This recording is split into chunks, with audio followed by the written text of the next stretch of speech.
السلام على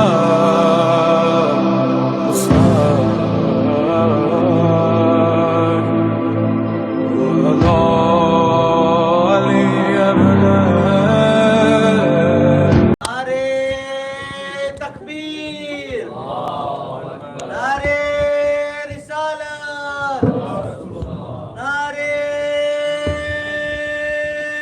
حیدری، لبیک یا حسین، لبیک یا عباس، لبیک یا زہرا، برائے خوشنودی شہزادی فاطمۃ الزہرا سلام اللہ علیہا بآواز بلند صلوات۔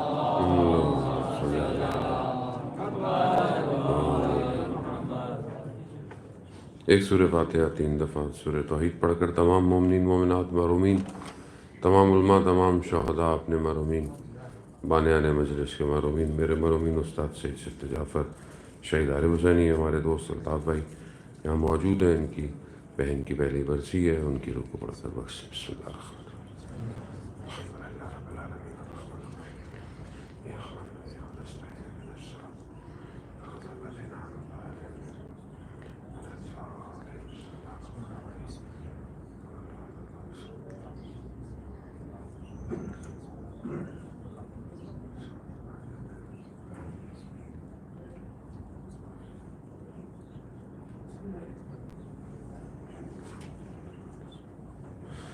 امام زمانہ کی سلامتی کے لیے ایک دفعہ صلوات پڑھیں۔ اللہم صلی علی محمد وآل محمد وعجل فرجهم۔ لا حول ولا قوة الا باللہ العلی العظیم۔ حسبنا اللہ ونعم الوکیل، نعم المولا ونعم النصیر۔ اعوذ باللہ من الشیطان الرجیم، بسم اللہ الرحمن الرحیم۔ الحمدللہ رب العالمین، والصلاة والسلام علی اشرف الانبیاء المرسلین، نبینا سیدنا بالقاسم محمد اللہم صلی علی محمد وآل محمد وعجل فرجهم۔ وعلی آلہ الطیبین الطاہرین المعصومین، لا سیما بقیت اللہ فی الارضین، روحی وارواحنا لتراب مقدمہ الفدا، ولعنۃ اللہ علی اعدائہم اجمعین۔ بسم اللہ الرحمن الرحیم۔ رب اشرح لی صدری ویسر لی امری واحلل عقدۃ من لسانی یفقہوا قولی، اما بعد فقد قال اللہ تبارک و تعالی فی کتاب الحکیم والقرآن المجید، وما خلقت الجن والانس الا لیعبدون۔ صلوات بھیجتے محمد وآلہ محمد۔ اللہم صلی علی محمد وآل محمد وعجل فرجهم۔ عزیزان محترم، ایام فاطمیہ سلام اللہ علیہ کی ایک اور مجلس خداوند متعال نے توفیق عطا فرمائی کہ آپ مومنین کے درمیان میں حاضر ہوں اور ذکر محمد و آل محمد کیا جائے۔ جیسا کہ آپ کی خدمت میں نے پہلے بھی بیان کیا کہ انسان جو ہے وہ دو چیزوں کا مرکب ہے، کمبینیشن ہے۔ ایک انسان کا بدن جو کہ مادہ ہے، اور دوسری اس کی روح جس کا تعلق جو ہے وہ دوسرے عالم سے ہے، اور دونوں کی اپنی اپنی خوراکیں ہیں، دونوں کی اپنی اپنی خواہشات ہیں، دونوں کی اپنی اپنی نیڈز ہیں۔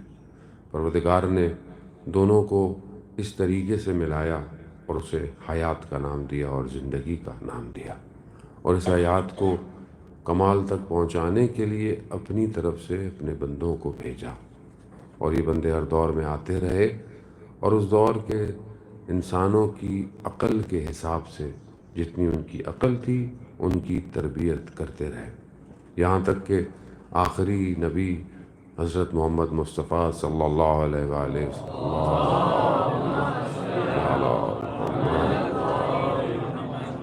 آخری نبی آئے، اور جب انسان کی عقل کامل ہو گئی، بشریت اس قابل ہو گئی کہ اب اس کو نبی کی ضرورت نہیں تھی، تو وہاں پروردگار نے دین کو کامل کر دیا۔ یوم اکملت لکم دینکم، دین اس دن کامل ہوا کہ جس دن پروردگار نے جو ہے وہ ولایت جو تھی اس کا ایک نیا انتظام کیا۔ ولایت پہلے بھی تھی لیکن نبیوں کے ذریعے سے تھی، اب کیونکہ نبی نہیں ہوں گے، وہی نازل نہیں ہوگی، نیا دین نہیں آئے گا، دین کامل ہو چکا ہے، دین میں کوئی نقص نہیں ہے، دین میں کوئی کمی نہیں ہے، لیکن اس دین کی تبیین کے لیے، اس دین کی تشریح کے لیے، اس دین کو قیامت تک بچانے کے لیے اللہ نے ایک نیا سسٹم انٹروڈیوس کرا دیا، ایک نیا نظام انٹروڈیوس کرا دیا۔ البتہ یہ نظام خدا نے پہلے ہی لیلۃ المبیت میں دکھا دیا تھا کہ جب آپ جانتے ہیں کہ یہ سارے قبیلے جو بہت پریشان تھے اور جمع ہو کے بیٹھے ہوئے تھے، انہوں نے اپنی پوری کوشش کر لی تھی کہ کسی طریقے سے اللہ کے نبی کو روکیں یا کوئی چیز دیں۔ انہوں نے پہلے تو کوشش کیا کہ روکیں، اس کے بعد انہوں نے بولا کہ بادشاہت دے دو، خلافت دے دو، اور اس کے بعد بہرحال جب ان کو دیکھا کہ کوئی چارہ نہیں ہے نبی کو روکنے کے لیے، تو یہ پریشان تھے۔ اور وہ مشہور واقعہ کہ بیٹھے ہوئے تھے اور سارے گروہ، تو ایک بوڑھا شخص آیا اور اس نے کہا کہ جا کر نبی کو ختم کر دو، دنیا سے ہی بھیج دو۔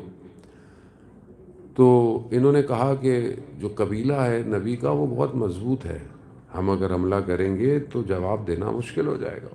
تو انہوں نے کہا کہ ہر قبیلے سے ایک شخص کا انتخاب کرو اور پھر اٹیک کرو، تاکہ اتنے سارے قبیلوں سے اس ایک قبیلے کو لڑنا مشکل ہو جائے گا۔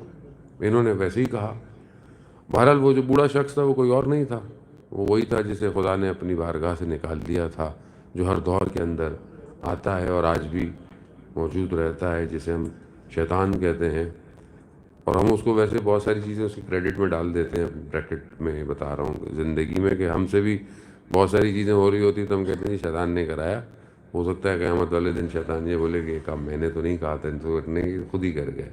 تو ویسے تو بہرحال وہ ہمارے آباء و اجداد سے واقف ہے، یہ ذہن میں رکھیے گا، وہ بہت مضبوط ہے ظاہری، بہرحال جو اس کا سیٹ اپ ہے، اس کی جو جنود ہے، اس کا جو لشکر ہے، وہ بہت مضبوط۔ اس کی ایک وجہ یہ ہے کہ اس نے میرے باپ کو بھی دیکھا ہے، اس نے میرے دادا کو بھی دیکھا ہے، پردادا کو بھی دیکھا ہے، تو وہ میرے خاندان میں، میرے جینس میں جو کمزوریاں ہیں اس سے واقف ہے، وہ جانتا ہے کہ یہ کمزوری اس کے اندر بھی ہے، تو اسی لیے وہ اٹیک بھی وہیں کرتا ہے کہ جہاں انسان کمزور ہوتا ہے۔ تو اس لیے کبھی شیطان کو ہلکا نہیں لینا چاہیے کہ بھی انسان سوچے کہ بھائی میں تو کچھ نہیں، شیطان میرا کیا کرے، ایسا نہیں ہے۔ بہرحال دشمن امپورٹنٹ ہے۔ جب قرآن کہہ رہا ہے کہ عدو مبین ہے، تمہارا کھلا اور آشکار دشمن ہے، تو دشمن کو پہچاننے کی ضرورت بہت امپورٹنٹ ہے۔ دشمن نہیں پہچانیں گے تو آپ ہمیشہ زندگی میں مار کھاتے رہیں گے، اور یہی وجہ ہے مسلمانوں کا کہ مسلمان آج تک اپنے دشمن شناسی میں کوتاہی کرتے رہے، دشمن کو نہیں پہچانا۔ اسی وجہ سے آج آپ دیکھیں گے جو مسلمانوں کی حالت ہے، خاص طور پہ فلسطین کے اندر اور امت مسلمہ کے اندر جو مسائل ہیں، وہ دشمن کو نہ پہچاننے کی وجہ سے۔ تو بہرحال وہ شخص شیطان تھا اور اس نے ان کو ورگلایا اور بھیج دیا۔ انہوں نے رات کی تاریکی میں رسول خدا صلی اللہ علیہ وآلہ وسلم کے گھر میں حملہ کیا۔ اللہم صلی علی محمد اور انہوں نے اٹیک کیا، مگر انہوں نے جا کے جیسے ہی وہ چادر ہٹائی تو کیا دیکھا کہ نبی تو نہیں ہے، مگر نبوت کی جگہ پہ نیا سسٹم جو ہے وہ انٹروڈیوس ہو چکا ہے، اور وہ نیا سسٹم امامت کا سسٹم تھا۔ اور یہی وجہ ہے کہ یہ سسٹم جو ہے یہی آج دنیا کو چلا رہا ہے، اور دین کامل ہو گیا، عقلیں کامل ہیں۔ اب جو جتنا اپنے آپ کو اسٹرانگ کرے گا، اپنی عقل کو، اتنا وہ اس سسٹم سے فائدہ اٹھا پائے گا۔ کیونکہ میں نے آپ کی خدمت میں عرض کیا کہ انشاءاللہ خدا آنے والے دنوں میں اگر توفیق دے تو سالم عقل پر ایک آدھ حدیث ہے، وہ میں آپ کی خدمت میں بیان کروں گا، کیونکہ عقل کا تعلق ادراک سے ہے، درک کرنے سے۔ قرآن بہت ساری جگہوں پہ یہاں بیان کرتا ہے، کیا تمہارے پاس عقل نہیں ہے، کیا تم ان کو درک نہیں کرتے ہو، کیا تم اس کو دیکھتے نہیں ہو۔ خاص طور پہ لیلۃ القدر، بسم اللہ الرحمن الرحیم، انا انزلناہ فی لیلۃ القدر وما ادراک ما، اور تم درک نہیں کر سکتے۔ درک ادراک کا تعلق عقل سے ہوتا ہے، یعنی لاجک سے ہوتا ہے۔ جیسے آج کل جسے آپ انٹلیکٹ کہتے ہیں، اگر بچے کی انٹلیکٹ لیول اچھا نہیں ہے تو وہ بہت ساری چیزوں کو درک نہیں کر سکتا۔ بہت سارے بچے بڑے ہو جاتے ہیں بدن کے حساب سے، مگر عقل ان کی بڑی نہیں ہوتی ہے. بہت سارے بچے چھوٹے ہوتے ہیں، بدن چھوٹا ہوتا ہے، مگر عقل جو ہے وہ سالم ہوتی ہے. تو عقل کا تعلق ادراک سے ہے اور قلب کا تعلق مشاہدے سے ہے. جیسے امام حسین علیہ السلام دعا عرفہ میں ارشاد فرماتے ہیں، اللہم صلی علی محمد. امام ارشاد فرماتے ہیں کہ اندھی ہو وہ آنکھ جو تجھے نہ دیکھ سکے. تو آنکھ تو خدا کو نہیں دیکھ سکتی، تو پھر یہ کون سی آنکھ ہے؟ یہ قلب کی آنکھ ہے جو خدا کو نہ دیکھ سکے. وہ اندھی ہو ایسی آنکھ. تو قلب مشاہدہ کرتا ہے، یعنی دیکھتا ہے. اب قلب اور عقل اور نفس یہ 3 لیول ہیں بہرحال روح کے انٹرنل، کہ انسان اسی کے اندر جب ہائیسٹ لیول جو ہے وہ انسان کا قلب ہے. قلب اگر سالم ہو تو یہ قلب مشاہدہ کرتا ہے، یعنی پھر اس کو جو حقیقت ہے وہ نظر آتا ہے. عقل کبھی دیکھ نہیں سکتی، عقل صرف کمپیریزن کرتی ہے. اور اسی لیے ہم لوگ بہت ساری چیزوں کو کمپیئر کرتے ہیں، بس یہ کہتے ہیں بس یہ عقل میں ڈال لو، سمجھ میں آئے نہ اس کو اپنے عقل میں ڈال لو. لیکن جس کا قلب روشن ہوتا ہے، اور قلب عزیزان محترم، قلب اس کا روشن ہوتا ہے کہ جب ایک شخص امام جعفر صادق علیہ السلام کی خدمت میں اللہم صلی علی محمد، شخص امام کی خدمت میں آیا اور کہا کہ میں علم حاصل کرنا چاہتا ہوں، تو امام نے کہا کہ علم حاصل کرنے سے نہیں ملتا، علم نور. علم کیا ہے؟ نور ہے. خدا جس کے قلب پہ چاہتا ہے اتار دیتا ہے. قلب ایسا ہو، قلب کے اندر اتنی ظرفیت، یعنی قلب میں اتنی سپیس ہو تاکہ قلب اس نور کو اپنے وجود میں سما سکے. اور پھر جب یہ نور ریفلیکٹ کرتا ہے تو پھر آپ کو نظر آتے ہیں کہ مثلا بولنے والے جو ہے وہ جوہر اور گوہر اور ہیرے اور موتی ان کی زبانوں سے نکل رہے ہوتے ہیں، کیونکہ قلب اتنا وسیع ہو چکا ہوتا ہے. اور یہ بعض اوقات جب ہم اپنی زندگی میں، سادی سی مثال کے لیے، بچے بیٹھے ہیں، جوان ہیں، سادی سی مثال کے لیے کہ جب آپ کوئی بات کسی سے کہتے ہیں اور ایک آدمی جو ہے وہ برداشت کر لیتا ہے، یا بعض اوقات وہ مسکرا دیتا ہے اور آپ کہتے ہیں یار اس کو کچھ اثر نہیں ہوا، اصل میں اس کا اندر وسعت زیادہ ہوتی ہے. جس کا دل چھوٹا سا ہو وہ ذرا سی بات پہ ناراض جاتا ہے، اور جس کا قلب وسیع ہو وہ بڑے بڑے حادثوں پہ مسکراتا رہتا ہے. خوب اس لیے اب آدمی تو وہی ہے، قد بھی اتنا ہی ہے، کپڑے بھی اتنے ہی پہن رہا ہے، شرٹ اس کی بھی لارج ہے، اس کی بھی لارج سائز کی ہے، لیکن یہ اتنی وسعت کیسے رکھ رہا ہے؟ اس کی شخصیت میں اتنی حلم اور بردباری کیسے ہے؟ کیونکہ اس نے اپنے قلب کو نور کی جگہ بنا لیا ہے. اور جتنا آپ اس کو وسیع کرتے رہتے ہیں، جتنا آپ اپنے آپ کو رہتے ہیں، اتنی وسعت اس کے اندر سماتی جاتی ہے. اور یہ پھر ٹائم ٹریول، مکان ٹریول کرنا، ادھر ادھر چلے جانا، اس کے لیے نہیں ہے. آیت اللہ مجتہدی تہرانی فرماتے ہیں کہ جب انسان ایک مقام پہ پہنچ جائے تو وہ زمانوں میں سفر کرتا ہے. پھر اس کے لیے کوئی ایک زمانہ نہیں ہے، وہ حال میں ہو آگے چلا جائے، وہ ماضی میں چلا جائے، کوئی فرق نہیں پڑتا. ان کے بارے میں ارشاد فرماتے ہیں، شخص جو ہے وہ بیان کرتے ہیں کہ جو وہ کسی نے کہا کہ میں جو ہوں وہ اس دن فلانی جگہ پہ تھا اور ان کے گھر پہ کوئی نیاز تھی تو میں ان کے یہاں دینے گیا، اور وہ برتن ان کے گھر پہ اور نیاز، تو کہا نہیں ان دنوں میں تو وہ وہاں پہ تو نہیں تھے، وہ تو مشہد میں تھے. کہتا نہیں میں نے خود جو ہے وہ اس دن جو نیاز تھی وہ برتن تھا، قاب تھا باقاعدہ، میں دینے گیا ان کے گھر پہ، انہوں نے مجھے واپس کیا. کہا کہ نہیں ایسی کوئی بات نہیں ہے، وہ تو مشہد میں تھے. تو خیر ایک شخص نے بولا ہاں وہ تھوڑی دیر کے لیے مشہد میں بیٹھے ہوئے تھے اور اٹھے اور واپس آئے تو ان کے پاس برتن تھا اور اس میں کھانا تھا. یعنی گویا دروازہ کسی نے ان کا گھر تہران میں کھٹکھٹایا اور وہاں سے انہوں نے کھانا لیا اور دسترخوان مشہد پہ لگا ہوا تھا. تو جب انسان کے اندر وسعت ہو تو انسان کے لیے مکان اور زمان کوئی معنی نہیں رکھتا. تو ہم بہرحال ہم تو نہ اولیاء خدا، تو بہرحال آپ بولے کہ مولانا صاحب ابھی ہم لوگ کدھر جائیں، ہم تو ادھر سے باہر نہیں جا پاتے، ہم تو یہاں پھنسے ہوئے. تو دیکھیں ہمارے لیے پریکٹیکل ایکسپیرینس قلب کو وسعت دینے کے لیے کہ ہم اپنی شخصیت کو نکھاریں. ایک حدیث کا ایک حصہ آپ کی خدمت میں تاکہ ہم اپنے قلب کو وسیع کریں اور حلم اور پرسنالٹی کو اسٹرانگ بنائیں. وہ حلم ہے. حلم یعنی انسان حلیم ہو, انسان صبور ہو, پیشنز ہو. بہت لوگ کہتے ہیں وہاں صاحب سامنے والا زیادتی کر رہا ہے تو اب ہم کیا کریں. کوئی جانے محترم, دیکھیں جو جتنا بڑا ہوتا ہے اتنی اس کی نگاہ بھی وسیع ہوتی ہے. بعض اوقات آپ کے ساتھ کوئی زیادتی کرے, آپ بھی جواب دے دو. مولا علی کے ماننے والے ہیں, پتھر جہاں سے آئے پتھر کو وہیں لوٹا دو. یہ بھی کر سکتے ہیں. لیکن وہاں پر اور بھی تو بہت ساری چیزیں ہیں جو معصومین نے کی ہیں, وہ اس سے بھی ہیں. یہی امام جعفر صادق علیہ الصلوۃ والسلام ارشاد فرماتے ہیں, اللہم صلی علی محمد. امام ارشاد فرماتے ہیں کہ اگر کوئی شخص تمہیں 10 دفعہ برا کہے, 10 دفعہ, تم اسے 1 دفعہ بھی برا مت کہو. یہ بھی تو امام کی حدیث ہے کہ کوئی تمہیں 10 بری باتیں کہہ دے, 10 صلواتیں سنا دے, تم اسے رپلائی میں نہیں بولے 10 بولے تو میں بھی 10 بولوں. کہا 1 دفعہ بھی برا نہیں کہو. اگر پرسنالٹی بنانی ہے تو اور جواب دے دو جو دل چاہے دے دو.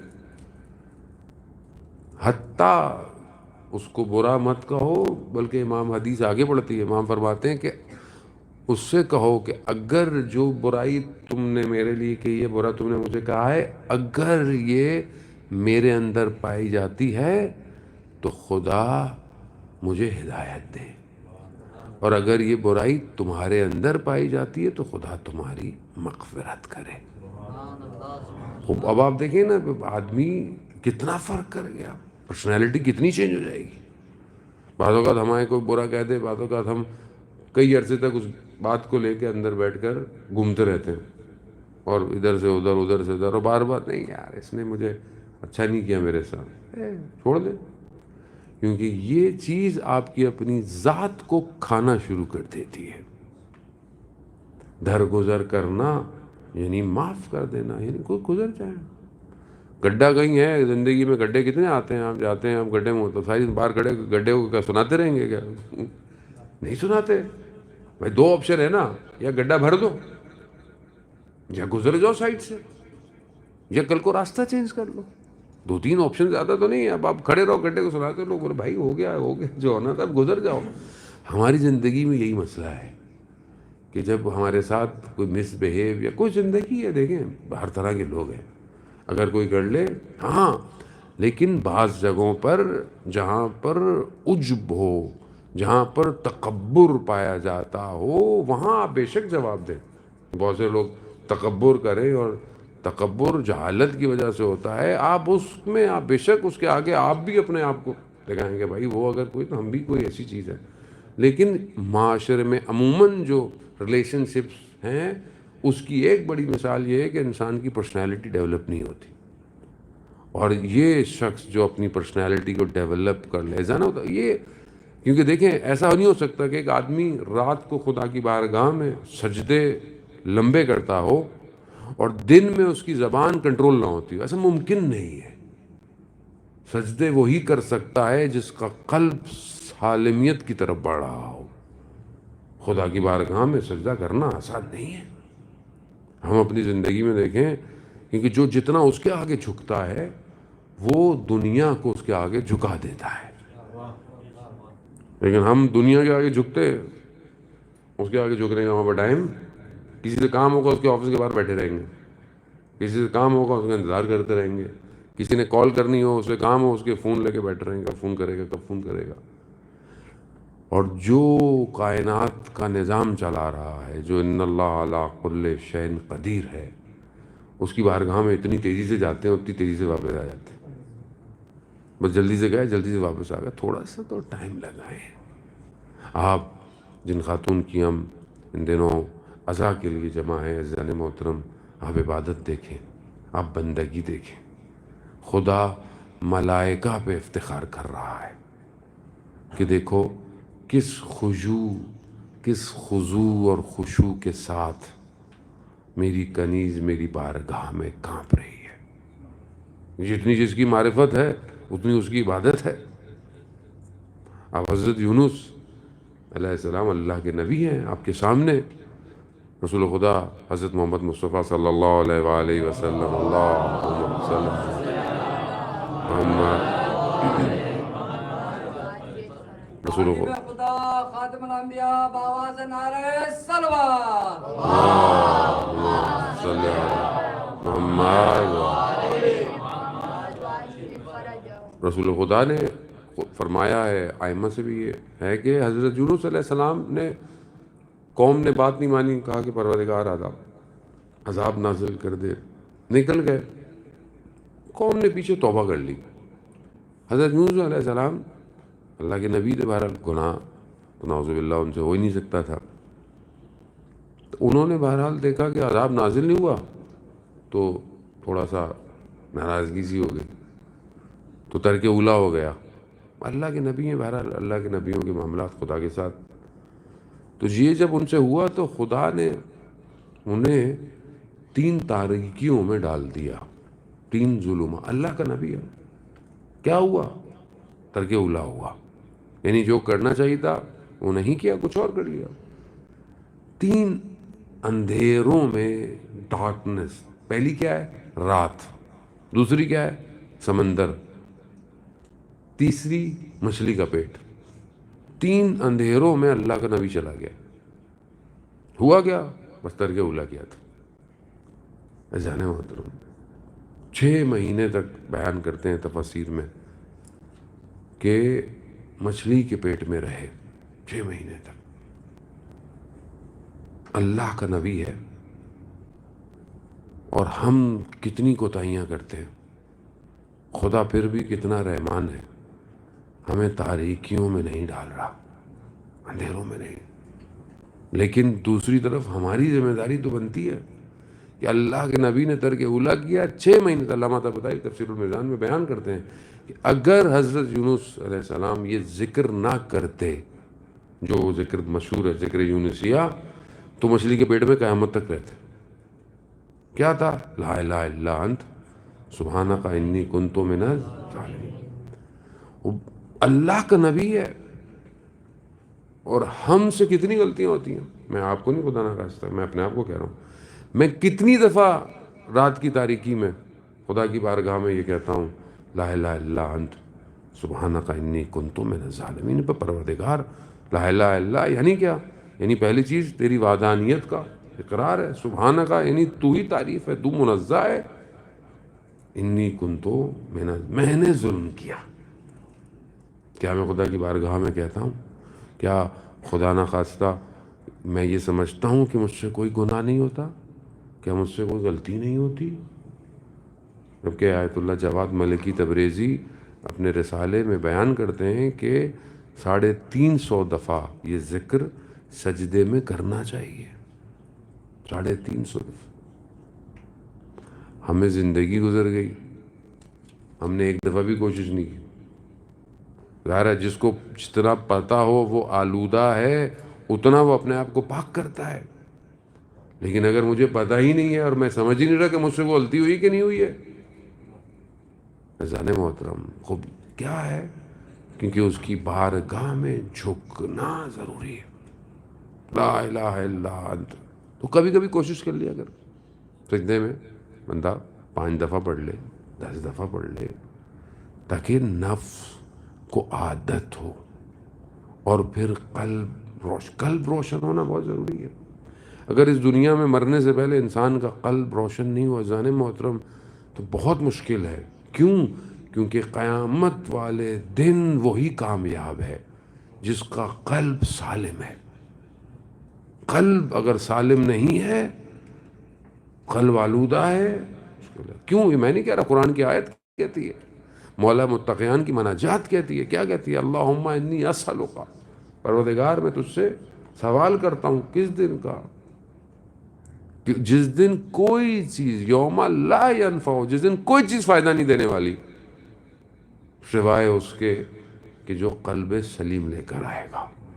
امام فرما رہے ہیں، امام کی یہ باتیں بھی تو ہمیں پتہ ہونی چاہیے عزیزان محترم۔ امام کے فضائل بھی بتائیں اور ساری چیزیں بہرحال، لیکن امام یہ بھی تو امام نے فرمایا ہے کہ بغیر قلب سلیم کے، جس کا قلب سالم نہیں ہے. البتہ آیت اللہ تہرانی نے قلب سلیم کتاب لکھی ہے، بہت سارے علماء نے، وقت نہیں ہے بہرحال کہ اس پر بہت زیادہ گفتگو کی جائے کہ قلب کس کس طریقے سے اپنے اندر تبدیلیاں لے کر آتا ہے، کون سی چیزیں قلب کو افیکٹ کرتی ہیں. بہت ضروری ہے، کیونکہ بہرحال ہمارا انٹرنل اسٹرکچر جو ہے جسے خدا نے ایسا ڈیزائن کیا ہے، اس ڈیزائن کو بہتر کرنے کے لیے اللہ نے امامت کے نظام کو بھیجا ہے. ہم ابھی تک صحیح طریقے سے ایکسٹریکٹ نہیں کر پائے کہ امامت کا سسٹم دنیا میں ابھی کر کیا رہا ہے. اگر امام نہ ہو، یہ جو نیکی ہم کرتے ہیں نا، کوئی بھی نیکی، حتیٰ ہم پتھر اٹھاتے ہیں رستے میں سے، کسی کے رستے کو تکلیف نہ ہو، کچھ بھی نیکی ہو، چاہے وہ مسلم ہو چاہے وہ نان مسلم، جو نیکی کر رہا ہے اس نیکی کا وجود امام کے وجود کی وجہ سے ہے. امام اسے کہتے ہیں.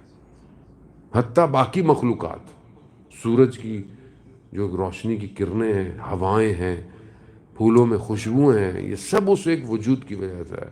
وہ رحمت موصولہ ہے، وہ ہے تو یہ سب کچھ ہو رہا ہے، وہ نہیں ہے کچھ نہیں ہو سکتا. تو ہم جب تک اپنے انر کو مضبوط نہیں کریں گے، کھولیں گے نہیں، ہم اس عالم کو دیکھ نہیں پائیں گے.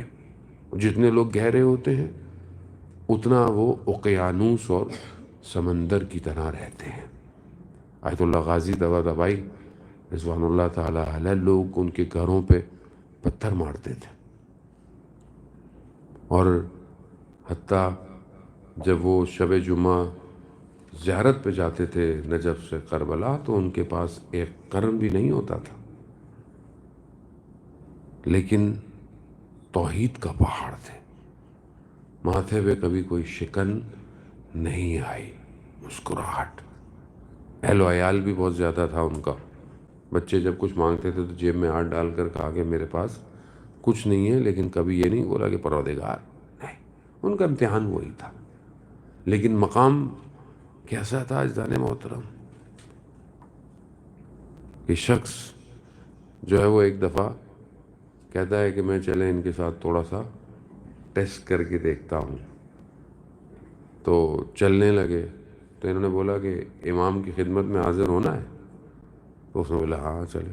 اگلے 2 قدم بڑھائے تو کسی اور وادی میں تھے، تو اس سے سنبھالا نہیں گیا، تو کہنے لگا مجھے واپس لے چلے.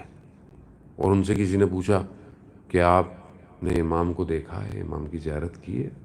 تو وہ فرماتے تھے کہ خدا مجھے کوئی ایسا دن نہ دکھائے جس دن صبح ہو اور میں اپنے امام کو نہ دیکھوں. وسعت. سارے جتنے بھی شاگرد ہیں آج حوزے میں آپ دیکھتے ہیں، سب علامہ طباطبائی کے بعد جتنے شاگرد، آیت اللہ حسن زادہ عاملی، آیت اللہ جوادی عاملی جو ابھی زندہ ہیں، خدا انہیں طول عمر دے، سلامتی دے، آیت اللہ مصباح یزدی، یہ سب آیت اللہ قاضی کے شاگرد ہیں. ایک شخص نے اتنی وسعت دی کہ کئی زمانوں تک کے شاگرد اور ان کا علم تاثیر گزار ہے. یہ وسعت قلب ہے. تو ہم صرف اپنی ذات پر محدود نہ رہیں کہ میں اگر اپنے اوپر کو محنت کرتا ہوں تو صرف یہ یہیں رہ جائے گا. ایسا نہیں ہے. آپ نے جو اپنے اوپر محنت کرنی ہے یہ صدیوں تک اثر کرے گی، یہ صدیوں تک جائے گی، اور حتیٰ اس دنیا اور مادے کو توڑ کر قیامت میں آپ کو اس مقام پہ لے جائے گی. جانت علامہ امینی رضوان اللہ تعالیٰ کیسی شخصیت کہ جنہوں نے غدیر، یعنی وہ کتاب کے جو مناقب مولائے کائنات ہے، اتنی کس مقام پر ایک شخص چلا جاتا ہے کہ مشہور واقعہ بغداد میں ایک پروفیسر جو ہے وہ، جس نے دوسرے فرقے سے تعلق ہے اور امام کی جو ہے وہ فضائل پہ کتاب لکھ رہا ہے، تو انہوں نے بولا میں جاؤں دیکھوں تو صحیح، پتہ نہیں صحیح لکھ رہا ہے غلط لکھ رہا ہے، کتاب چھپ جائے گی کل کو کیا ہوگا. تو جیسے اس کے گھر میں داخل ہوئے تو گھر والوں اہل خانہ پردے کے پیچھے سے تھوڑی خوشی کی آواز آئی. خیر چلے گئے، سوال جواب پوچھ لیا ان کا، کیا فضائل کیا ہیں. پروفیسر نے ان سے پوچھا آپ بتائیں فضائل مولا کائنات. انہوں نے کہا کہ علی المال حق و حق المال علی، علی حق کے ساتھ ہے اور حق علی کے ساتھ ہے. تو اس پروفیسر نے بولا خب یہ امام علی کی تو فضائل نہیں ہے. کہا کیوں؟ کہا یہ تو میثم تمار کے لیے بھی حدیث ہے، میثم حق کے ساتھ ہے اور حق میثم کے ساتھ ہے. تو علامہ نے کہا کہ نہیں، دونوں کی حدیث کے دوسرے حصے میں فرق ہے۔ کہا کیا؟ کہا میسم کی جو حدیث ہے میسم تمار کے لیے وہ یہ ہے کہ میسم حق کے ساتھ ہے اور حق عمار حق کے ساتھ ہے اور حق عمار کے ساتھ ہے، لیکن جہاں جہاں حق جائے گا عمار وہیں جائے گا۔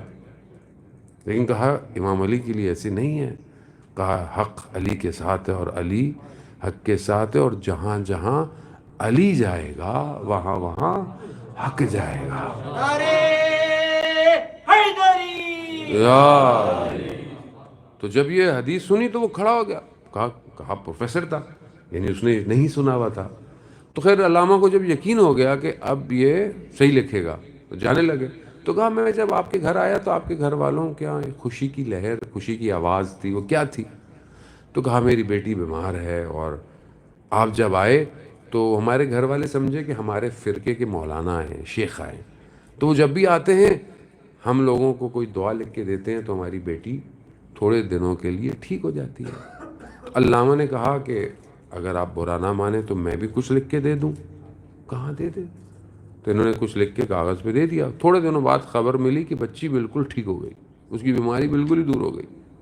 اب یہ دیکھیں، اس کا قلب وسیع ہو، اس کے ہاتھ کے لکھے ہوئے، اور جو لکھ رہا ہے، جو لکھا جا رہا ہے، بڑی تاثیر رکھتا ہے۔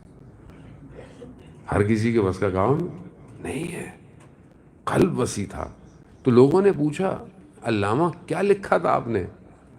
کہا میں نے تو کچھ بھی نہیں لکھا، میں نے تو کاغذ پر صرف علی لکھا تھا۔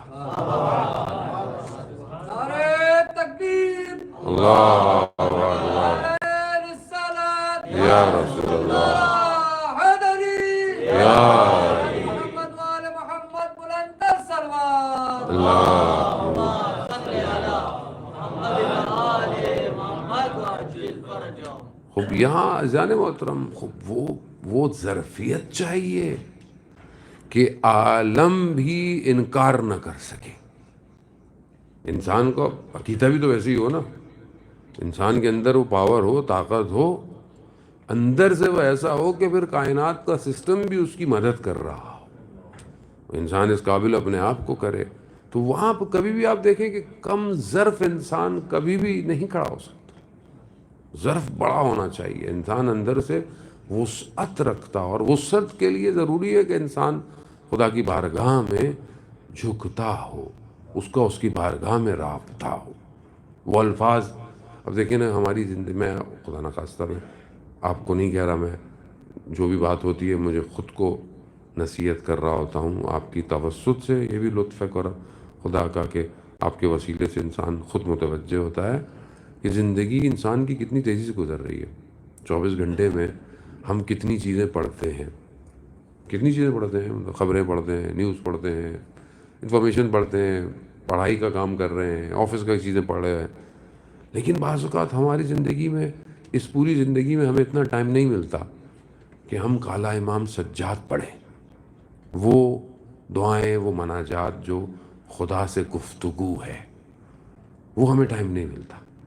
اور ظاہر ہے جب ہم اس وادی میں اترتے نہیں ہیں کہ جو امام خدا کی معرفت کے لیے ہے، تو ظاہر ہے پھر ہم کیسے اپنے قلب کو وسعت دیں۔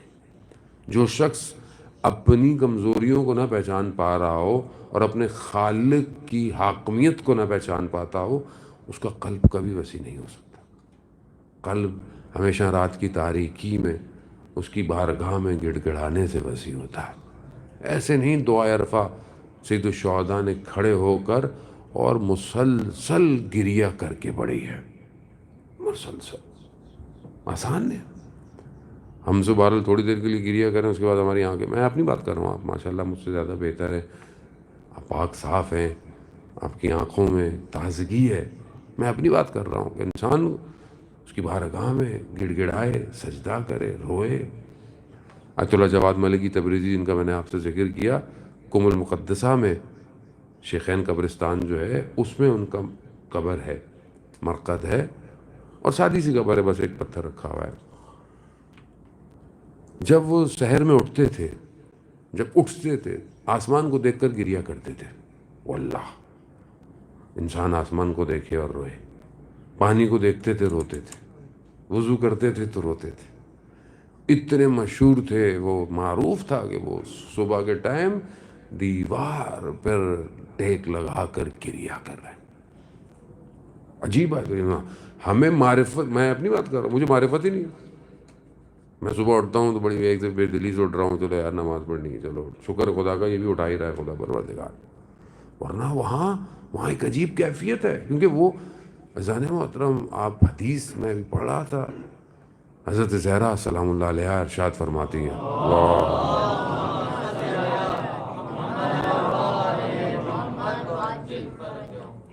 حدیث مختلف طریقے سے بیان کی گئی ہے کہ جب حضرت جبرائیل آئے رسول خدا کی خدمت میں اور رسول خدا سے کہا کہ پروردگار نے فاطمہ کو سلام پہنچایا ہے اور پوچھا ہے کہ کوئی ان کی آرزو ہے، کوئی ان کی خواہش ہے، تو جب رسول خدا نے بی بی سلام اللہ علیہ کی خدمت میں عرض کیا تو بی بی نے کہا کہ خدا تو خود سلام ہے، خدا تو خود سلام ہے، اور کہا کہ نہیں، میری کوئی آرزو نہیں ہے، میری آرزو اگر ہے تو یہ ہے کہ خدا اپنی توجہ کو میری طرف بڑھا دے۔ کیسی دعا ہے یہ، کیسی آرزو ہے، یعنی خدا کی توجہ میری طرف بڑھ جائے۔ وہ بیوی ایک اور حدیث میں فرماتی ہے کہ پروردگار میں تجھ سے مزید لقا قربت کی جو ہے وہ خواہش رکھتی ہے۔ حالانکہ کتنی زندگی، تھوڑی سی زندگی اور بھرپور زندگی میں صرف خدا ہے، ہر چیز صرف خدا ہے، اس کے باوجود کہہ رہی ہیں کہ پروردگار میں مزید توجہ، میں مزید تیری طرف آنا چاہتی ہوں۔ ہماری زندگی گزر گئی، ہم نے کبھی دعا ہی نہیں کی کہ پروردگار تو اور وقت دے کہ تیری بارگاہ میں آیا کروں، تیری بارگاہ میں سجدے کروں، تیری بارگاہ میں ذکر کروں، تسبیح پڑھوں۔ بس کیا ہے انسان اس مادی دنیا میں، اور سب کے پاس ایکسکیوزز ہیں، میرے پاس بھی ہیں، آپ کے پاس بھی ہوں گے، اور ہمیں فرصت نہیں، اور ایسے آنکھ بند ہونی ہے، پتہ بھی نہیں چلنا، اتنی تیزی سے چیپٹر کلوز ہوگا، لوگ ہی بھول جائیں گے، کسی کو یاد بھی نہیں ہوگا۔ کون یاد کرتا ہے؟ یہ تو اہل بیت کا ذکر کا کمال ہے کہ آپ لوگ یہاں آ کے بیٹھ جاتے ہیں، ورنہ آج دنیا میں کسی بات کرنے کا ٹائم نہیں کسی کے پاس، تھوڑی دیر کے لیے کوئی بات نہیں کرتا، گھر والے ایک دوسرے سے بات نہیں کرتے، یہ صرف ان کا کرم ہے۔ تو اس کرم کو ضائع نہ ہونے دیں، اس کو، اس فاطمیہ کو کہ جو خدا نے توفیق دی ہے، اپنا محاسبہ کریں، اپنے آپ کو، جیسے میں نے آپ کی خدمت میں عرض کیا نا کہ انسان چیک کرے رات کو سونے، تو فاطمیہ کے گزرنے کے بعد اپنا محاسبہ کریں کہ ہم کہاں کھڑے ہیں اپنی زندگی میں، اپنے باطن میں۔ اگر ابھی میرا چیپٹر کلوز ہوتا ہے تو باطن میں میرا قلب کہاں ہے، کس جگہ پر ہوں میں، کیا میں عالم کو دیکھ رہا ہوں؟ ہمارے بزرگ فرماتے تھے کہ اگر تمہارے شکم میں دنیا کی غلاظتیں ہیں، دنیا کی چیزیں ہیں، یعنی پیٹ میں، تو تم پر کبھی بھی عرش کے راز کھلنے والے نہیں ہیں۔ تو انسان کو اسی لیے تو کہتے ہیں بہرحال کھانے کا بڑا تعلق ہے نفس کے، وقت نہیں ہے انشاءاللہ توفیق ہوئی تو، لیکن نفس کی ریاضت کا تعلق شکم سے ہے، اور ہم ماشاءاللہ اسی پہ ہی بہترین ہے سارے۔ فضان محترم، خوب بہت ضروری ہے کہ بہرحال یہ ایام گزر جائیں اور انسان توجہ کرے کہ اس کا قلب سالمیت کی طرف بڑھا ہے یا نہیں بڑھا۔ البتہ یہ ریاضت ہے، جد و جہد ہے، جہاد اکبر ہے۔ ایک جنگ میں جب مسلمان آ رہے تھے، تلواروں سے خون ٹپک رہا تھا، کہ یا رسول اللہ جہاد، رسول خدا نے یہی کہا کہ جہاد اصغر ہے، یہ جہاد اکبر ابھی باقی ہے۔ کہا کون سا؟ کہا جہاد پہ نفس، اور یہ ایسا جہاد ہے جو ہر وقت ہے، ہر وقت، کبھی بھی نہیں ہے۔ کوئی شخص یہ نہیں کہہ سکتا کہ میں اطمینان، میں نفس مطمئنہ ہوں، جس دن بولے گا اس دن گر جائے گا۔ یہ تو معصومین یا پھر اولیاء خدا، وہ شخصیتیں، وہ ہستیاں جو کہیں کہ ہاں ہم قلب مطمئن کے ساتھ جا رہے ہیں، آسان نہیں ہے۔ امام خمینی جیسی شخصیت نے کہا کہ جب وہ جا رہے تھے کہا میں قلب مطمئن کے ساتھ جا رہا ہوں، لیکن اس کے باوجود کہ ہستی کہاں تھی، بیٹے کے خواب میں آئے تو بولا کیا عالم، کہا میں ابھی تک وہ جواب دے رہا ہوں جو میں نے یوں ہاتھ اٹھایا تھا۔ اللہ، حالانکہ کیسی شخصیت تھی خدا کی بارگاہ میں کہ اپنے آخری بستر تک عبادت، وضو، دعا، نماز، سب کچھ اس پر بھی کہہ رہے ہیں کہ جو ہاتھ یوں تھا اس کا بھی جواب دینا پڑ رہا ہے۔ آسان نہیں ہے اس کا معاملہ، اس کے معاملات، وہ رحمان ہے بے شک، وہ کریم ہے، لیکن اس کا جلال ایسا ہے کہ اس کے جلال کے آگے سب ماند پڑ جاتا ہے۔ ایک تجلی تھی کوہ طور پر، اللہ اکبر، عزیزان محترم، حضرت موسیٰ نے کیا کہا؟ مجھے دیکھنا ہے۔ خدا نے کیا کہا؟ لن ترانی، نہیں دیکھ سکو گے، مجھے نہیں دیکھ سکتے۔ مگر حضرت موسیٰ تھے، کلیم اللہ تھے، کہا مجھے پھر بھی دیکھنا ہے، نہیں دیکھ سکتے۔ عجیب ہے، بعض شعراء نے، سعدی، حافظ، مولوی، سب نے اس کی الگ الگ تشریح کی ہے، الگ الگ تشریح کی۔ کیا کمال ہے! ایک کہتا ہے کہ جب کہا کہ دیکھنا ہے، اصل جب عاشق کسی مقام پر ہو وہ کبھی کہتا ہی نہیں دیکھنا ہے، وہ اوجھل کب ہوا ہے کہ جب اسے دیکھنا پڑے۔ لیکن وہاں ایک جلوہ آیا، اور ایسا جلوہ آیا کہ سب بے ہوش ہو گئے آپ کے سامنے۔ تو جلوہ ایسا ہے، تو کیا ہم اس جلوہ الہی کو تحمل کرنے کے لیے اپنے آپ کو تیار کر رہے ہیں؟ جانو ہماری زندگی میں جلوہ الہی وقت کا امام ہے، وہ نور ہے۔ کیا اس قابل ہوں میں کہ میں اس نور کو دیکھ پاؤں گا یا نہیں دیکھ پاؤں؟ لوگ مدینہ میں تھے مگر اس نور کو دیکھ نہیں پائے۔ ظرفیت چاہیے، اور لوگوں نے کتنا ظلم کیا، اسی نور کے دروازے کو جلا دیا۔ ہاں خدا بہرحال آپ کی ان ایام میں، بہرحال یہاں کی غالباً آج ہماری آخری ہے، کل سے مجلسیں امام بارگاہ میں ہیں چند دن، نور کو دیکھنے کے لیے بھی ظرفیت چاہیے۔ ہر نگاہ اس نور کو تحمل نہیں کر سکتی۔ مدینہ والوں نے اس نور کو نہ دیکھ پائے، 40 دن تک روایات کہتی ہیں کہ وہ خاتون مدینہ والوں کا دروازہ کھٹکھٹاتی رہی 40 دن۔ ایک ایک دروازے پہ گئی اور انہیں یہ یاد دلایا، کیا تم غدیر میں نہیں تھے؟ اور حالت آپ جانتے ہیں کہ زخمی حالت ہے، پہلو شکستہ ہے، مگر اس تکلیف میں بھی یہ خاتون لوگوں کے دروازے کھٹکھٹا رہی ہے۔ نہیں نظر آیا آج تک۔ عزیزان محترم، حقیقت یہی ہے، جو تاریخ میں کہ جھروکوں کو کھولتا ہے، کتابوں کو پلٹتا ہے، اور جو اس دروازے پہ پہنچ جاتا ہے سچے دل سے، آپ یاد رکھیں یہ نور اس کے قلب کو منور کر دیتا ہے۔ بڑے بڑے اسکالر جو دوسرے فرقوں سے تعلق تھے، جب اس دروازے پہ پہنچے ہیں نا تو نور ان کے وجود میں آ گیا ہے، اور پھر ہدایت۔ کوئی ذرا سا بھی دل صاف رکھتا ہو، ممکن نہیں ہے کہ یہ نور اسے ہدایت نہ دے۔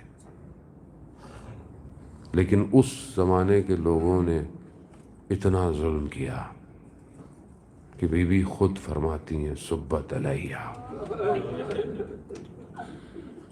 اتنی مصیبتیں پڑیں مجھ پہ کہ اگر روز روشن پہ پڑتی تو تاریکی میں بدل جاتا۔ کیا مصیبتیں تھیں یا سیدہ، یہ کون سی مصیبتیں ہیں؟ حتیٰ مولا علی کی خدمت میں مدینہ والے آئے، کیا علی فاطمہ سے کہیں یا دن میں رویا کرے یا رات میں رویا، اتنا گریا اتنا گریا۔ امام علی آئے، بہرحال کہ کہا مدینہ والے یہ کہہ رہے ہیں۔ بی بی نے کہا میں گریا کروں گی، میں مجھے گریا سے کوئی نہیں روک سکتا، ویسے بھی ان سے کہو کہ میرے دن تھوڑے ہی رہ گئے، میں بہت جلد اپنے بابا کے پاس چلی جاؤں۔ ہاں زیادہ امام نے مدینہ سے باہر بقی کی طرف ایک حجرہ بنا کے دیا، بیت الحزن، حزن کی جگہ۔ بی بی روز جاتی تھی۔ آپ تصور کریں، آپ کیا مصیبت ہے، کیا غم ہے کہ رونے کے لیے بھی بچوں کو لے کر اس حجرے میں جاتی ہیں، روتی ہیں، گریہ کرتی ہیں، اپنے بابا پہ روتی ہیں، اور اس کے بعد امام علی ان کو واپس شام کو لے کر آتے ہیں۔ اللہ، ہاں سرداران محترم، کیا مصیبتیں ہیں، کیا آلام ہیں کہ زخمی حالت ہے اور دن بدن بدن چور ہوتا جا رہا ہے۔ یہ تو وہ بچے جانتے ہیں کہ ہماری ماں کس طریقے سے، ایک اہل دل، ایک عالم کہ جن کا قلب وسیع تھا، اصفہان کے تھے، وہ کہتے ہیں کہ میں ماہ مبارک رمضان کے ایام تھے، شب قدر کے، تو میں بہرحال وہاں پر مجلس تھی اور اعمال، دوسرے دن ایک خاتون آئیں اور بہت گریا، بہت رو رہی ہیں، بہت روئے۔ میں نے کہا وہ مسئلہ کیا ہے بتائیے؟ کہا کل رات کو جو مجلس میں آئی تھی تو چائے تقسیم ہوتی ہے وہاں مجلس میں، تو چائے بچوں میں ملی، تھوڑی سی تھی، تو میرا ایک بچہ چھوٹا تھا، چائے اس کو ملی نہیں، تو جتنی تھی وہ تقسیم ہو گئی۔ تو میں نے اس کو بولا کہ چپ ہو جاؤ، مجلس بھی سننی ہے، مصائب بھی ہیں، گریہ بھی ہے۔ وہ چپ نہیں ہو رہا تھا، ضد کر رہا، تو میں نے اس کو تھپڑ مار دیا۔ کہا مجلس تو ہو گئی، میں جب رات کو گھر میں گئی تو میں نے خواب میں رسول خدا کو دیکھا، اور وہ میرے لیے چائے لے کر آئے، مجھے چائے دی انہوں نے، اور کہا کہ ہم تم سے شکایت ہے۔ کہا کیوں یار؟ کہا تم نے ایک چائے کی وجہ سے ایک بچے کو تھپڑ مار دیا۔ تو وہ عالم کہتے ہیں کہ یا رسول اللہ، ایک بچے کی ماں نے چائے کی وجہ سے آپ خواب میں آ گئے، یا رسول اللہ آپ نے کیسے صبر کیا ہوگا کہ جب کوچہ بنی ہاشم میں آپ کے جگر کے ٹکڑے کو تماچے لگے ہو، یا رسول اللہ۔ ہاں عزاداران محترم، آخری ایام آہستہ آہستہ بڑھتے جا رہے ہیں، بی بی کی حالت نحیف ہوتی جا رہی ہے، اور اسی حالت میں جمع کیا اور اس کے بعد وصیتیں کرنا شروع کی۔ البتہ بہرحال مصائب کے ایام باقی ہیں، آپ سنتے رہیں گے۔ بہرحال اس جگہ کی اپنی ایک اہمیت ہے، جگہ کی اپنی افادیت ہے، ذکر مصیبت جتنی دفعہ بھی ہو وہ کم نہیں ہوتا۔ سب کو بلایا، وصیتیں کیں، آخر میں امام علی کو روکا اور کہا علی کیا آپ مجھ سے راضی ہیں؟ میں نے آپ سے کوئی خیانت تو نہیں کی؟ یہ سننا تھا کہ امام علی کی آنکھوں میں آنسو آئے۔